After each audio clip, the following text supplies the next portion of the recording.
అయ్యో అరే కింద పడ్డరా అన్న దెబ్బ లేపండి.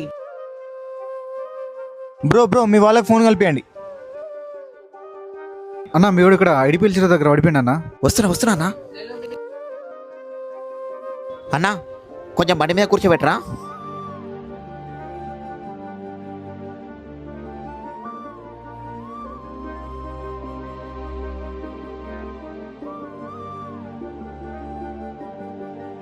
అరే నేను చెప్తుంటే ఏమేమనుకున్నా కానీ ఈరోజు నువ్వు హెల్మెట్ ఇవ్వడం నాకు చాలా మంచిదైందిరా.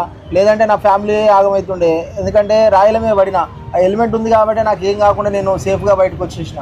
నేను ఎప్పుడు హెల్మెట్ ఎందుకు పెట్టుకుంటానో ఇప్పుడు అర్థమైంది అరా నీకు. అరే సిద్ధు హెల్మెట్ ఇరా. అరే సిద్ధు హెల్మెట్ తీసుకురారా. రే పక్కా పోని కూడా హెల్మెట్ అన్నారా నాయన నీకు? ఊకే ఏందిరా నాయన నువ్వు? రే బండితాల మీరు గిడి దాకా వేసేస్తా. అరే నేను బండి తాళం అయితే ఇస్తే కానీ నువ్వు ఖచ్చితంగా హెల్మెట్ పెట్టుకుంటాననే ఇస్తా. నువ్వు ఎప్పుడు హెల్మెట్ పెట్టుకో. సరేరా. మీ అందరికీ కూడా చెప్తున్నా, మీరు ఇంటి నుంచి బయలుదేరేటప్పుడు దూరం అని కాదు, మీరు ఎక్కడికి వెళ్ళినా సరే ఖచ్చితంగా హెల్మెట్ తీసుకొని వెళ్ళండి. మీరు మంచిగా వెళ్ళొచ్చేమో, కానీ మీ ముందు నుంచి వచ్చే వాళ్ళు ఎలా వస్తారో తెలియదు కదా. ఒకవేళ మీరు కింద పడ్డా సరే చిన్న చిన్న దెబ్బలతో అయిపోద్ది. ఒకవేళ హెల్మెట్ లేకుంటే ప్రాణం పోయే అవకాశం కూడా ఉంది. ఎవరికైతే హెల్మెట్ పెట్టుకోవడం అలవాట్లేదో ఇప్పటి నుంచి ఖచ్చితంగా పెట్టుకోండి. జాగ్రత్తగా ఉండండి. Thank you.